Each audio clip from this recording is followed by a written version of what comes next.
Welcome to Whiskey Traveler. I'm your host, Mark Kersey. Today's distillery visit takes us to the very picturesque County Donegal in the northwest part of Ireland.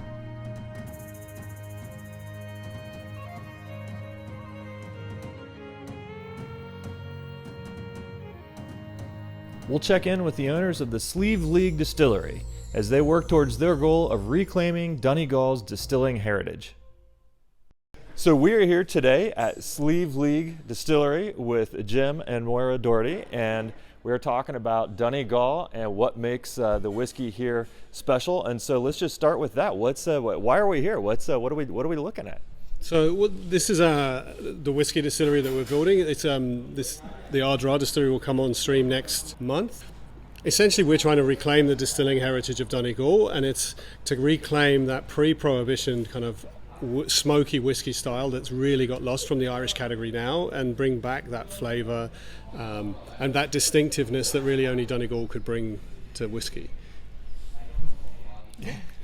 Why am I here? Because James made me come. James made me do it. Yeah. I'm not sure that people understand that there are different flavor profiles coming from different regions, and that, it sounds like, is what you guys are trying to really reclaim here. That's absolutely right. I think Irish whiskey today is a taste of the last 50 years when the industry got quite consolidated. So you've got the big brands driven by corporate companies who have done really good things for growing the category, but a lot of the kind of historic flavors, whether those flavors are kind of smoky like it would have been here, or using different grains to create richer sort of taste profiles, those have got lost. And now is the time, not just us but other guys trying to bring back that kind of depth and diversity to the category of Irish whiskey. Thank you. You're right. And unlike Scotch whiskey, which has a kind of predefined kind of regionality, it's not clear here whether that's going to be that exists. It certainly doesn't exist now. I'm not sure whether regionality is something that necessarily needs to happen for Irish whiskey to be successful, but it's certainly the way we're going, and it'll be interesting to see whether there's an organic kind of development of styles that evolve from different parts of the country, doing different things, using different shaped stills, different grain mixes. So it's a supremely exciting time to be in the industry. Well, it sounds like it. So right now, the bottle you're holding, this is a blended whiskey that you guys do here in Donegal. We've got the three pot stills that we're standing between here, and so you're going to start firing these guys up when? So we're looking at the third week of September to start commissioning and trialing them. The silky whiskey at the moment we have is a blend. It's bought-in whiskey, so we buy these whiskies from Great Northern Distillery in Dundalk. They're the first people to really make peated whiskey on any kind of level, and for us it allows us to sort of start telling our story ahead of having our own whiskies available. We'll continue to source silky, so the whiskies that this distillery will make will only form a small part of silky because the blend is made up of lots of different styles.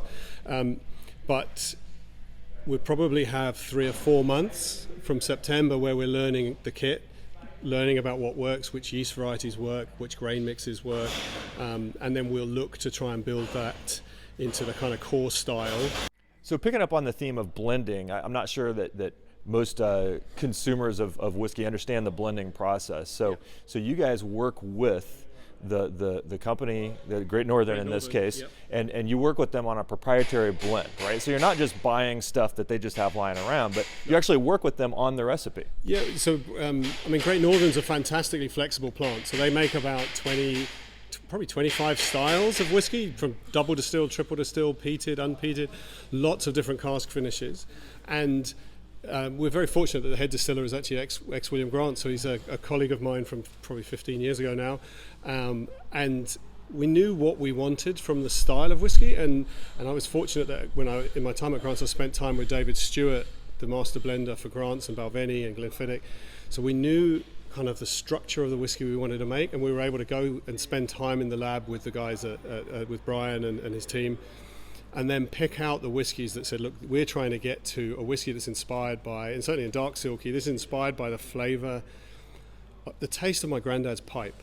So I used to sneak down as an 11-year-old boy and sneak into the kitchen in the morning, and he wouldn't be up yet, and you could suck on his pipe, and that sweet, but that sweet tobacco-y, ashy taste. It's, for me, is hugely evocative of Donegal, and so we tried to capture that sort of sweet, ashy kind of taste and aroma in the dark silky. And so we were able to play with Brian and the team, looking at the whiskies that would make that up. So we've got a triple distilled peated single malt matured in sherry casks. We've got double distilled bourbon Irish whiskey matured in bourbon casks. The secret to this one is actually the grain whiskey is maize based, which you'd recognise from the US, and it's matured in virgin oak casks. So it's more like a bourbon. So it's got this kind of almost a big round belly of a bourbon style, and this bridges between that kind of pre-prohibition Irish taste into modern distilling styles from the New World, and that's kind of what we want to do here, is bring that to life in a kind of modern Irish context. And so I think so people understand better the distilling heritage of Donegal. There used to be a lot of illicit distilling happening here, right? Yeah, absolutely. And I mean, similar to when we had moonshining in the Prohibition days in the United States. So talk to us a little bit about that and how you're incorporating your operation here into the heritage of Donegal, and particularly on the illicit side. Yeah, well, so if you look at the sort of a map of Ireland in about 1815, what you'll see is that there were, I think, 500 still seizures in Donegal alone, and the next nearest county in terms of numbers was about 104 in Tyrone and the north. So either Donegal was doing a lot more of it than anyone else, or it wasn't as good at hiding it as anyone else. But the reality, I think, is it's remote, so there were more people doing it. If you look at the tax records, you can see that there was Aeneas Coffey, who invented the coffee still, the column still that most people would know from grain whiskies. He said that most Donegal farmers were full-time distillers and part-time farmers, and not the other way around, which is what they claimed. So, this illicit heritage here really killed off the legitimate distillers, because there was so much illicit whiskey going on.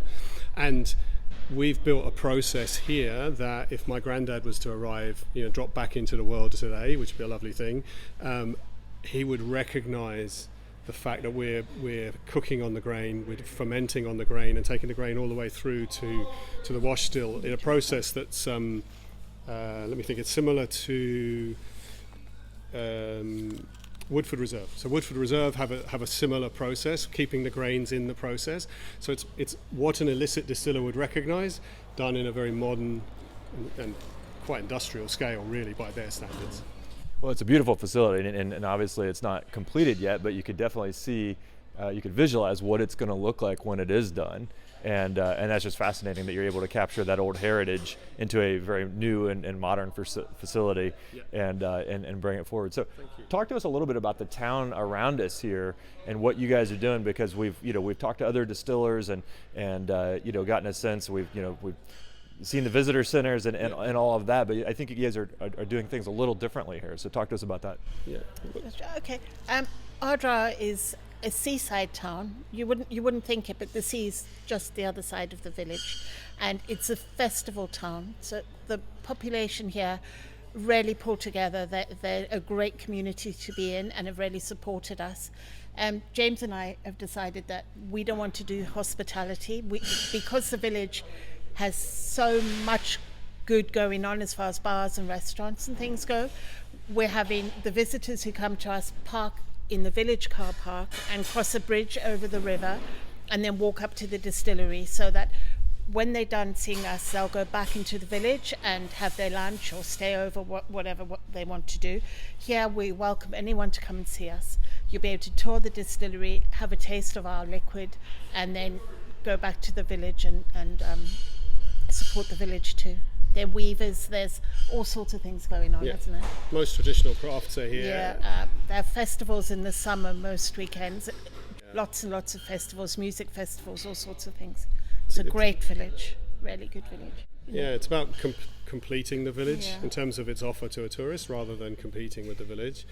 And I think it's kind of, we're trying to create things that not only have a unique sense of place, and most distilleries have a kind of unique sense of place, but a unique sense of time as well. And some of the crafts that you see in the village, they're timeless, and hopefully by picking on that kind of pre-prohibition era, that's kind of a timeless period as well. And so you kind of bring that sense of place and time, and Ardra feels like a really special place to do Yeah, that. it is. It has a real tight-knit community, and they've welcomed us into their community. So we just want to help them as much as they help us out. Well, it seems like based on the video I've seen when these pot stills were delivered, everybody in the town came out and we're watching the truck bring them in, and that was an exciting day for everybody. And to have such a big property, I think you said it was 10 acres right here in the middle of town. I mean, this is a big project for this town, and it sounds like they're supportive of it. They're very supportive. It's interesting. There are a lot of industries that are bigger around here. So fishing is enormous, and so you get just down the road in Killybegs, there's hundreds of people employed in some of those companies, and this will ultimately employ maybe 40 people. But I think it's more about what it offers in terms of that experience piece. So it's not just an employer. It is something that people are proud of, and you can see that. You can see people talking about it. You can see people gifting, Silky and Andulama, and they gift those to people. So there's an inherent sense of pride which comes from it, and it's given people confidence that even in sort of rural west coast of Ireland, that there's opportunity. And we kind of felt that when we weren't creating opportunities just for ourselves, but creating a wider opportunity. You can see that there's more restaurants opened up here since the distillery started, or in coffee shops opening up, and so there's more things where people are obviously saying, actually, we're confident enough to do that. If they're confident enough to do this, then we're confident enough to do that. And I think that's something I'm really proud of. So my family came from Donegal to America in the late 18th century, and so this has been fascinating, just learning about the homeland. And talk to us about one of the kind of, I guess, pieces of mythology of Donegal, which is the Silky. How you came up with the name of this? Just talk to us a little bit about where that name comes from. Yeah, so it kind of goes back to what we were saying earlier about trying to create spirits that have a unique sense of place and time, and that that comes through in this idea of we want to make things that are beautiful, not necessarily pretty. Don't have to be pretty. They just have to be beautiful. We have to have something that drinks soft. So we both love hard spirits that drink soft. So they've got to feel really soft in the mouth, and even at cask strength of Silky at 65% drinks really softly, and we want them to celebrate Donegal, whether that's through a story or whether it's part of the folklore of the area, or some piece of history or whatever. And in the Silky you have the Silky or Selkie is the mermaid legend that was brought to us by the Vikings. Obviously Donegal means fort of the stranger or land of the stranger, and so it's not typically Irish in a lot of ways. It has a huge Spanish influence from the Armada. It has a Viking influence, including in the folk tales, and so the west coast of Ireland, west coast of Scotland, has a Kelpie, which is the Little Mermaid legend that the Vikings brought. Then it comes down the west coast of Ireland as a Silky or a Selkie, and it goes all the way to Newfoundland. And for us, it's like, how do you bring modern Celtic legends to life through spirits brands? And if that can help the culture and the language not just survive but thrive, then that's got to be a good thing. Absolutely, it's fascinating, and it's great to see those legends and that folklore continue on to this day. I think Donegal's a really special place. I mean, you obviously you have the family, so you get it too. But for me, but Zimbabwe's more special. How's the whiskey in Zimbabwe? Not so good. It's an incredible place that calls people. So I feel a call to be here. My American cousins, and the New Zealand cousins or whatever, everyone kind of comes back to reunions because it has that sort of pull, and for me it's a place that's got this amazing contrast of melancholy and mischief, and there's a sort of deep sadness, but not a sadness in a kind of depressed kind of way. There's just a melancholy that is because people leave, and it's arguably Donegal's greatest export has been people, and but the ones that are here still, if you listen to the accent, you just know they're up to something. And so there's this extraordinary kind of mix of melancholy and mischief, which I think if we can bring, if we can share that with the world in a different way, then I think that's also quite compelling. What makes Irish whiskey special, and how is it different today? You've been in the business for a while now. How is it different today than it was, say, 10 or 20 years ago? Geez, that's a big question. So what makes Irish whiskey special is it's the oldest. So historically it's the oldest. And by virtue of the way the tax man treated it, it kind of has created some really interesting diversity and depth of flavor and stuff that's got lost and is now coming back. And I think that if you look, 10 years ago, it was a hyper consolidated industry. So you had, if you look 20 years ago, there was 2 distilleries, really, that was it. So if you weren't in Middleton down in the south, or if you were in Bushmills in the north, there was nothing.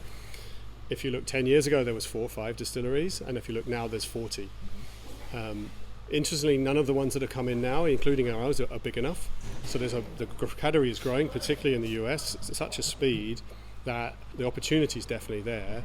Being distinctive is important, but the category's pace is outgrowing the capacity that's going in, which I think is quite interesting. But there's a challenge there, which comes from the fact it's the oldest distilling history. That's kind of, if you take kind of distilling of grain, not for essential oils and aromas like they were doing in the Middle East, but actually for drink.